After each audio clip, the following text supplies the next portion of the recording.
Hello students, आशा है आप लोग अच्छे होंगे। तो केमिस्ट्री क्लास में आप सभी का स्वागत है। आज हम आप लोगों को सिलेबस शुरू करने वाले हैं। आप लोगों का सिलेबस शुरू करने वाले हैं और सिलेबस शुरू करने में सबसे पहले हम एटॉमिक स्ट्रक्चर की बात करेंगे, परमाणु संरचना की बात करेंगे। और जैसा कि डाल्टन का एटॉमिक थ्योरी था, उन्होंने कहा था कि परमाणु अविभाजित है, तो लगभग 19वीं शताब्दी के मध्य तक ऐसा ही माना जाता रहा कि एटम्स इंडिविजिबल है, वो पूरी तरह से डिवाइड नहीं किया जा सकता। लेकिन जैसे ही दूसरे खोज होने शुरू हुए, कुछ साइंटिस्ट आगे आए और उन्होंने खोजा कि नहीं, ये डिविजिबल है। और 19वीं शताब्दी के अंत तक ये जो मान्यता थी कि परमाणु को डिवाइड नहीं किया जा सकता, परमाणु डिविजिबल नहीं है, ये गलत साबित होने लगा। और तब ये माना गया कि परमाणु डिविजिबल है और कुछ बेसिक ऐसे पार्टिकल्स हैं जिनसे मिलके ये बना हुआ है। उसमें इलेक्ट्रॉन, प्रोटॉन और न्यूट्रॉन अस्थायी कण हैं। स्टेबल पार्टिकल्स क्या हैं? स्टेबल पार्टिकल्स हैं इलेक्ट्रॉन, प्रोटॉन एंड न्यूट्रॉन, ये स्टेबल पार्टिकल हैं। कुछ अनस्टेबल पार्टिकल्स भी एटम में होते हैं, तो अनस्टेबल पार्टिकल्स भी कुछ पता चले बाद में रिसर्चेज में। अनस्टेबल पार्टिकल्स भी कुछ हैं जिनसे मिलकर परमाणु बना हुआ है, यानी परमाणु में जो उपस्थित हैं। तो अनस्टेबल पार्टिकल्स जो एक एटम्स में प्रेजेंट होते हैं, उनमें हैं मेनली पॉजिट्रॉन,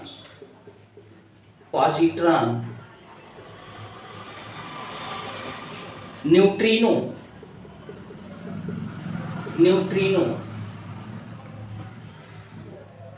मेसान, एंटी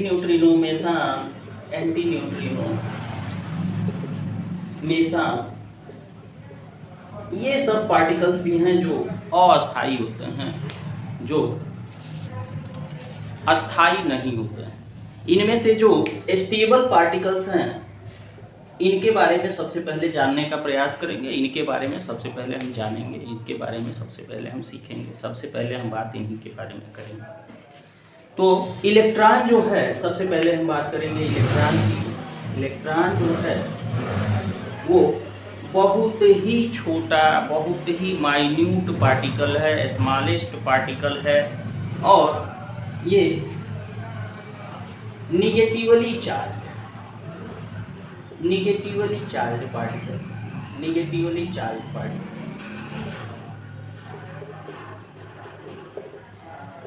ये निगेटिवली चार्ज पार्टिकल है और इसका द्रव्यमान बहुत ही कम होता है। इसका मास जो होता है वो बहुत ही कम होता है।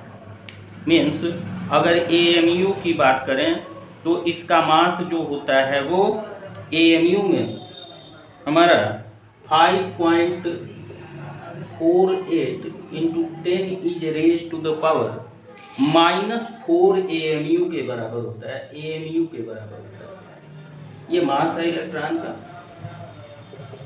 इतना AMU होता है। ये लगभग, अगर हम SI यूनिट की बात करें तो 9.1 into 10 is raise to the power -31 kg के बराबर होता है इसका मास जो है।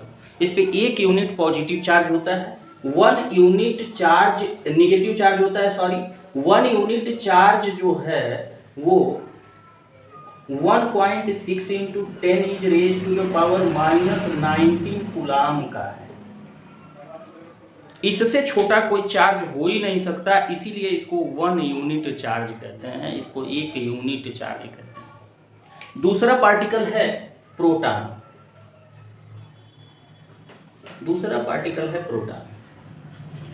ये लगभग 1.0072 AMU का होता है, यानी इसका मास जो है वो लगभग 1.67 into 10 is raise to the power -27 kg के बराबर होता है। इस पे एक यूनिट पॉजिटिव चार्ज होता है, एक यूनिट पॉजिटिव चार्ज होता है, ये पॉजिटिव चार्ज को कंटेन करता है। इसके बाद न्यूट्रॉन हो गया। न्यूट्रॉन जो होता है उस पर कोई चार्ज नहीं होता है। न्यूट्रॉन जो है वो पूरी तरह से न्यूट्रल होता है। न्यूट्रॉन जो है वो न्यूट्रल पार्टिकल है, ये टोटली न्यूट्रल है और इसका मास जो होता है वो लगभग हाइड्रोजन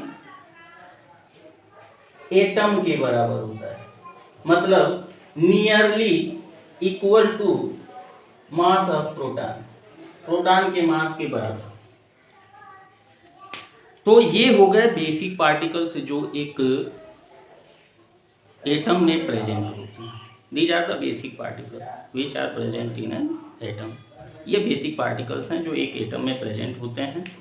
अब हम जानेंगे कि इन पार्टिकल्स की खोज कैसे हुई, कैसे खोज हुई। तो सबसे पहले इस क्रम में हम कैथोड रेज के बारे में जानेंगे। कैथोड रेज को किसने खोजा, कैसे खोजा। तो सबसे पहले एटॉमिक स्ट्रक्चर को पढ़ते हुए हम बात करेंगे इलेक्ट्रॉन की खोज की और इलेक्ट्रॉन की खोज के एक्सपेरिमेंट की। तो सबसे पहले cathode rays. Cathode rays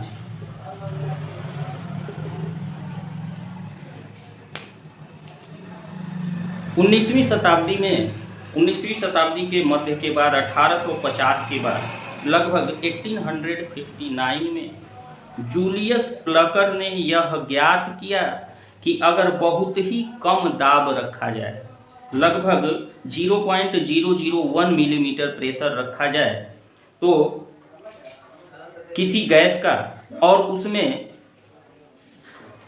electricity को कंडक्ट कराया जाए, विद्युत प्रवाह कराया जाए, विद्युत ऊर्जा को उसमें से प्रवाहित होने दिया जाए, तो विसर्जन नली के कैथोड से, विसर्जन नली यानी कि आपका एक ट्यूब लिया गया ग्लास का बना हुआ जो दोनों तरफ से बंद थी, उसको विसर्जन नली कहा गया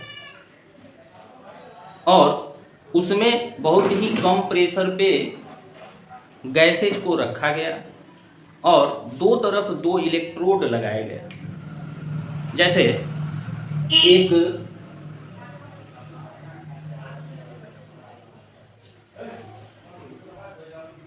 ट्यूब ले लिया, एक ट्यूब ले लिया, यहां से एक वैक्यूम पंप जोड़ दिया। वैक्यूम पंप जोड़ना इसलिए जरूरी था, वैक्यूम पंप को जोड़ना इसलिए जरूरी था, यहाँ वैक्यूम पंप लगा दिया गया। दोनों सिरों पे दो इलेक्ट्रोड रख दिए गए, एक इलेक्ट्रोड इस सिरे पे, एक इलेक्ट्रोड इस सिरे पे, दो इलेक्ट्रोड रख दिए गए और इनसे वायर्स को जोड़ के, इन इलेक्ट्रोड से वायर को जोड़ के और इसमें बहुत ही हाई वोल्टेज का करंट जो है फ्लो कराया गया। हाई वोल्टेज का करंट फ्लो कराया गया।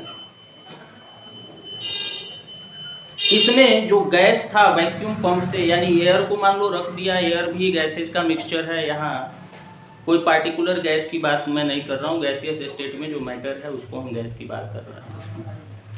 तो इसमें वैक्यूम पंप से उसके अमाउंट को कम कर दिया गया ताकि इनसाइड ट्यूब के अंदर जो है, जो प्रेशर है गैस का वो बहुत ही कम हो जाए, यानी प्रेशर बहुत ही लो हो जाए।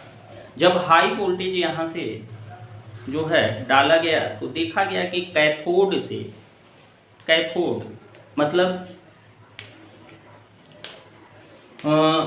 निगेटिव एंड कैथोड कहलाता है और पॉजिटिव एंड एनोड कहलाता है। तो ये मान लो कि ये निगेटिव एंड हुआ और ये पॉजिटिव एंड हुआ हमारा। इस एंड को हम कैथोड कहेंगे और इस एंड को एनोड कहेंगे। तो ये पाया गया कि एक फ्लोरोसेंस ग्रीन कलर का इधर से एक अदृश्य रे निकल रही है जो पॉजिटिव टर्मिनल की तरफ चल रही है, इधर से निकल के इधर की तरफ चल रही है, और जो है वो जब जाके वाल से टकरा रही है तो वाल से टकराने के बाद ग्रीन कलर का फ्लोरोसेंस प्रोड्यूस कर रही है, प्रतिदीप्ति को उत्पन्न कर रही है। तो चूंकि ये कैथोड से प्रोड्यूस हुई थी, कैथोड से प्रोड्यूस हुई रेज थी, तो इनको कैथोड से प्रोड्यूस हुई होने की वजह से कैथोड रेज कहा गया। और सबसे पहले ये एक्सपेरिमेंट किया किसने था, इस एक्सपेरिमेंट के बारे में बताया किसने था, वो थे जूलियस प्लकर। जूलियस प्लकर ने 1859 में सबसे पहले ये बताया कि अगर बहुत ही कम प्रेशर पे, बहुत ही लो प्रेशर पे हाई वोल्टेज का करंट एक नली में जिसमें गैसेज हों प्रवाहित किया जाए, फ्लो कराया जाए, तो वो एक रेज को प्रोड्यूस करती हैं, जो रेज कैथोड से प्रोड्यूस होके एनोड की तरफ चलती है, यानी निगेटिव टर्मिनल से प्रोड्यूस होके पॉजिटिव टर्मिनल की तरफ चलती है, और पॉजिटिव टर्मिनल पे जाके जब ये टकराती है तो एक ग्रीन कलर का फ्लोरोसेंस, हरे रंग का प्रतिदीप्ति उत्पन्न करती है। तो कैथोड से प्रोड्यूस हुई इन रेज को कैथोड रेज कहा गया। कैथोड से प्रोड्यूस हुई इन रेज को कैथोड रेज कहा गया। ये कैथोड रेज को फिर विलियम क्रूक्स, जे टॉमसन और कई वैज्ञानिकों ने कैथोड किरणों के गुणों का अध्ययन किया। मतलब जब ये जूलियस प्लकर ने बताया तो उसके बाद कई साइंटिस्ट ने इस प्रयोग को किया, और उनको करने के पीछे मकसद ये था कि इनके कैरेक्टर्स को अच्छी तरह से समझा जाए, इनके गुणों को अच्छी तरह से समझा जाए। तो लगभग 1897 में, यानी कि लगभग 19वीं शताब्दी के अंत में, 20वीं शताब्दी अभी प्रारंभ होने में कुछ साल बचे हुए थे, तब जे टॉमसन और दूसरे कई वैज्ञानिकों ने, जैसे विलियम क्रूक्स हुए, इन किरणों का अध्ययन किया और वे इस निष्कर्ष पे पहुंचे कि अगर उस नली में, जो विसर्जन नली ली गई है, गैस कोई भी ले लिया जाए और वो गैस किसी भी पदार्थ का बना हो, प्रत्येक दशा में एक जैसे गुणों वाले, एक जैसे कैरेक्टर वाले रेज प्रोड्यूस होते हैं। उन रेज का कैरेक्टर कभी भी अलग नहीं होता, कभी भी अलग नहीं होता। तो इन लोगों ने क्या किया, कुछ जो है कैरेक्टर्स को नोट डाउन किया, कैथोड रेज के कुछ कैरेक्टर्स को नोट डाउन किया। जैसे सबसे पहले तो इन्होंने देखा कि cathode rays show rectilinear propagation, rectilinear propagation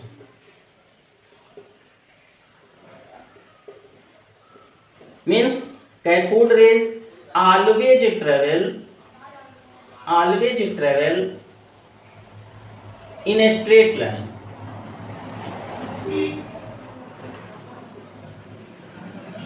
cathode किरणें हमेशा सीधी रेखा में चलती हैं। पहला कैरेक्टर, कैथोड किरणें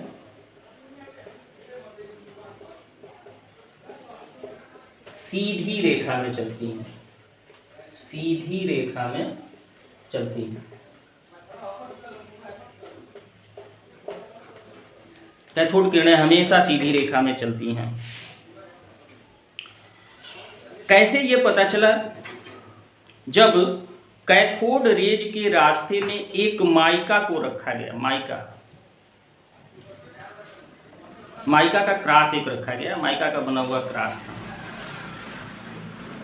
तो हुआ क्या, क्रॉस जो था, जो क्रॉस रखा गया था माइका का बना हुआ उसके रास्ते में, उसकी छाया दूसरे तरफ दिखाई देने लगी, जिसको हम परछाई कहते हैं। उस क्रॉस की छाया दूसरे तरफ, शैडो जो है वो दूसरे तरफ दिखाई देने लगा, यानी दीवार पे शैडो बनने लगा।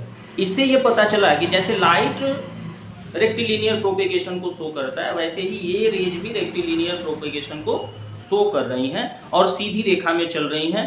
जिसको वो पार नहीं कर पा रही हैं उसका जो है शैडो बन जा रहा है पीछे वाल पे। तो इस तरह से ये पता चला। दूसरी बात कहा गया क्या कि ये second thing, cathode rays are made up of very tiny particles. ये पार्टिकल्स की बनी हुई है, कणों की बनी हुई है, बहुत ही सूक्ष्म कणों की बनी हुई है।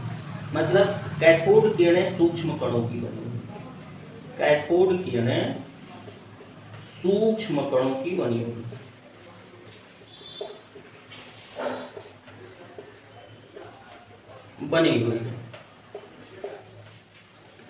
कैथोड किरणें सूक्ष्म कणों की बनी हुई। ये कैसे कहा गया कि सूक्ष्म कणों की बनी हुई? तो इसके लिए भी एक एक्सपेरिमेंट किया गया। अलग अलग हमने बताया कि अलग अलग साइंटिस्टों ने अलग अलग तरह के एक्सपेरिमेंट किए। तो इस रास्ते में एक पिन व्हील रख दिया गया। पिन व्हील मतलब एक छोटा सा पहिया जो पिन के सहारे लगा हुआ था, तो इसलिए उसको पिन व्हील कहा गया। तो इनके रास्ते में अगर पिन व्हील रख दिया गया और जब ये वहां से निकली तो वो जो पिन व्हील था वो तेजी से मूव करने लगा। मूव करने से ये पता चला कि ये कुछ पार्टिकल्स आके इससे टकरा रहे हैं जो इसको मूव करा रहा है, इस व्हील को तेजी से ये मूव कर रहा है। उन पार्टिकल्स के वजह से ही ये तेजी से मूव कर रहा है। तो इस तरह से अगर ये ओनली एनर्जी की रेज होती तो इनमें मास नहीं होता, और मास नहीं होता तो ये कोई फोर्स उस पर अप्लाई नहीं करती, और फोर्स अप्लाई कर रही है इसका मतलब इनमें कुछ मास है। कुछ मास तो जरूर है, और ये कुछ मास किस वजह से है? क्योंकि ये पार्टिकल्स की बनी हुई, ये पार्टिकल्स की बनी हुई। तो ये हो गया दूसरा कैरेक्टर। तीसरे कैरेक्टर के बारे में आगे बता रहे हैं आप लोगों को। तीसरा चीज ऑब्जर्वेशन में ये देखा गया, इस प्रैक्टिकल में देखा गया कि ये अगर इलेक्ट्रिक रेज इनके रास्ते में आ जाए, यानी इलेक्ट्रिसिटी आ जाए, इलेक्ट्रिक फील्ड जो है अप्लाई करें, या फिर मैग्नेटिक फील्ड अप्लाई करें, तो ये डिफ्लेक्ट होती हैं, विक्षेपित होती हैं, अपने रास्ते से थोड़ा सा हटती हैं। मीन्स कैथोड रेज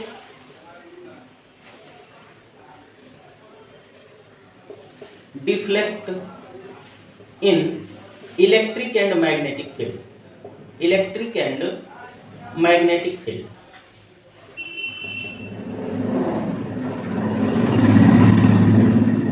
इलेक्ट्रिक और मैग्नेटिक फील्ड में ये डिफ्लेक्ट होती है। कैथोड किरणें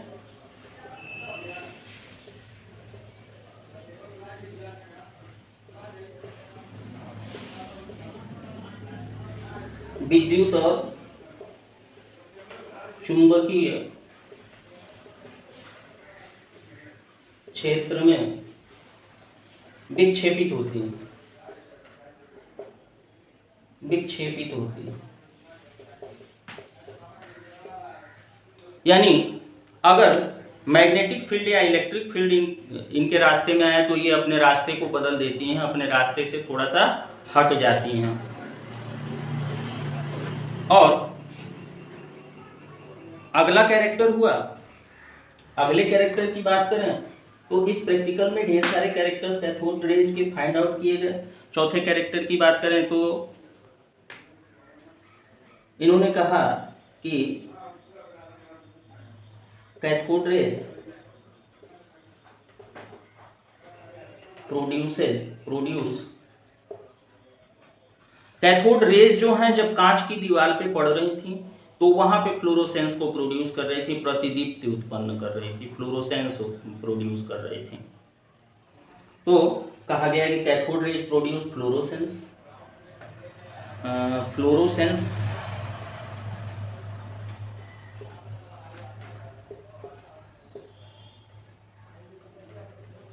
ऑन द ग्लास वॉल, कांच की दीवार पे ये प्रतिदीप्ति उत्पन्न करती हैं। ये किरणें कांच की दीवार पर प्रतिदीप्ति उत्पन्न करती हैं, प्रतिदीप्ति उत्पन्न करती हैं।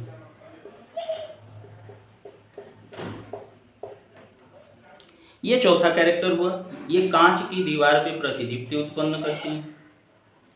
अगले कैरेक्टर की बात करें तो पांचवा कैरेक्टर ये कहा गया कि अगर कैथोड किरणें धातु की, किसी मेटल की बहुत ही बारीक पन्नी, बहुत ही थीन फॉयल पे डाली जाए तो उसको ये गर्म कर देती हैं, यानी हीट कर देती हैं, है ना, तापदीप्ति को उत्पन्न करती हैं और हीट होके वो ग्लो करने लगता है, हीट होके वो मेटल ग्लो करने लगता है, यानी तापदीप्ति उत्पन्न करती हैं। तो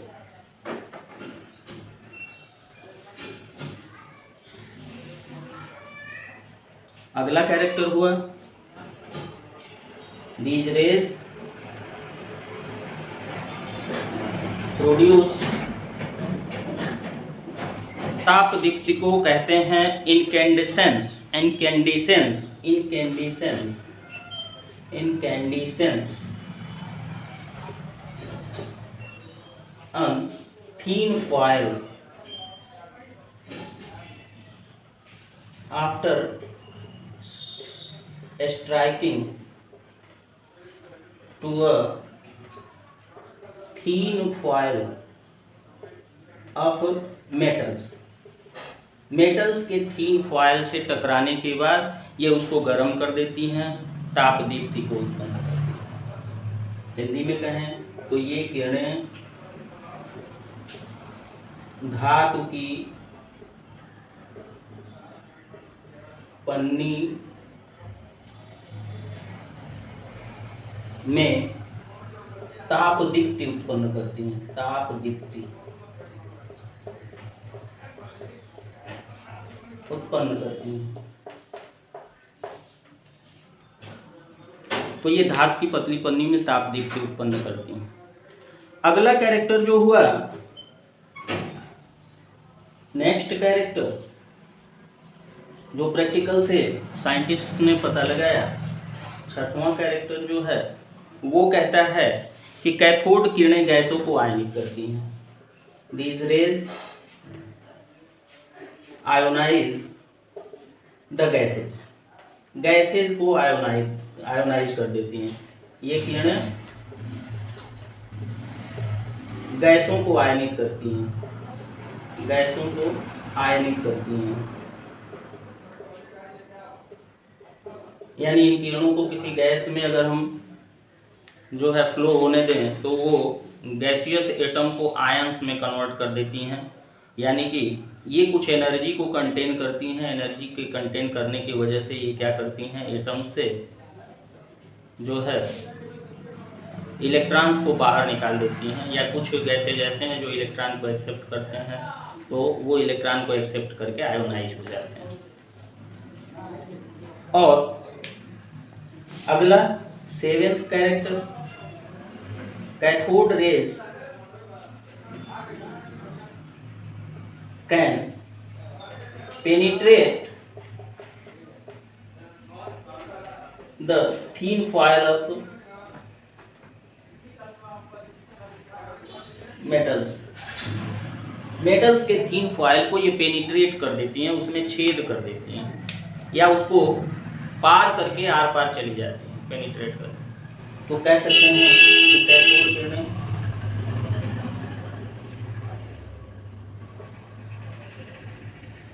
धातुओं की पतली पन्नी को, धातुओं की पतली पन्नी को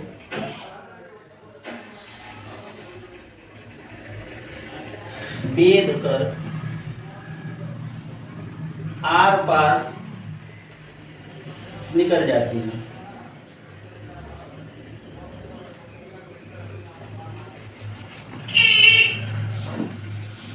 और ये कुछ कैरेक्टर्स हो गए जो कैथोड रेज के हैं। आज के वीडियो में इतना ही। आज के वीडियो में हम लोगों ने कैथोड रेज के बारे में जाना। तो इसकी प्रकृति जो है कैथोड किरणों की कैसी है, ये प्रयोगों से ज्ञात हुआ कि सबसे पहले 1897 में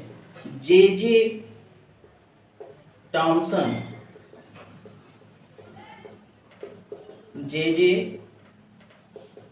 टॉमसन ने यह बताया कि यह ऋण आवेशित कणों से मिलके बनी हुई हैं, यानी कि इनमें जो कण हैं, जिन कणों से ये बनी हुई हैं, वो निगेटिवली चार्ज्ड हैं। और उन्होंने अपने एक्सपेरिमेंट से इनको इलेक्ट्रॉन कहा, है ना, इलेक्ट्रॉन कहा कि ये कैथोड रेज जो है वो क्या है, इलेक्ट्रॉन की बनी हुई है। कैथोड रेज जो है वो इलेक्ट्रॉन की बनी हुई है। ये जे थॉमसन ने कहा। कब कहा? 1897 में कहा। और अपने प्रैक्टिकल में उन्होंने क्या किया, इनके चार्ज और मास का अनुपात निकाला, निर्धारित किया और सिद्ध किया कि ये ऋण आवेशित कणों से मिलकर बनी हुई हैं और ये कण इलेक्ट्रॉन हैं, जिनमें द्रव्यमान, इनके आवेश और द्रव्यमान का जो अनुपात है वो नियतांक है, यानी निश्चित है, उसमें कभी अंतर नहीं आता है। विसर्जन नली के इलेक्ट्रोड के बीच जो पदार्थ भरा हुआ है ये गैस की प्रकृति पर निर्भर नहीं करती, यानी कि जो गैस हमने इस नली में लिया हुआ है वो कौन सी गैस है, इस पे इनका कैरेक्टर बिल्कुल भी डिपेंड नहीं करता है। और जो E/m है, यानी कि चार्ज और मास का रेशियो है, वो हमेशा नियत होता है, नियतांक होता है, स्थिर होता है। चलिए अब आगे इस पे डिस्कस अगले वीडियो में करेंगे। जैसा कि मैंने आप लोगों से कहा था कि एक वीडियो में बहुत बड़ा नहीं बनाऊंगा, आधे घंटे से अधिक का वीडियो आप लोगों को नहीं मिलेगा। तो वीडियो को शुरू से लास्ट तक देखें, एक एक टर्म्स को समझें। अगर आपको लगता है कि नहीं, चैनल को सब्सक्राइब करना, वीडियो को देखना हमारे लिए बेनिफिशियल है, तो चैनल को सब्सक्राइब करें, वीडियो को लाइक करें और दूसरों को भी शेयर करें। Thanks for watching.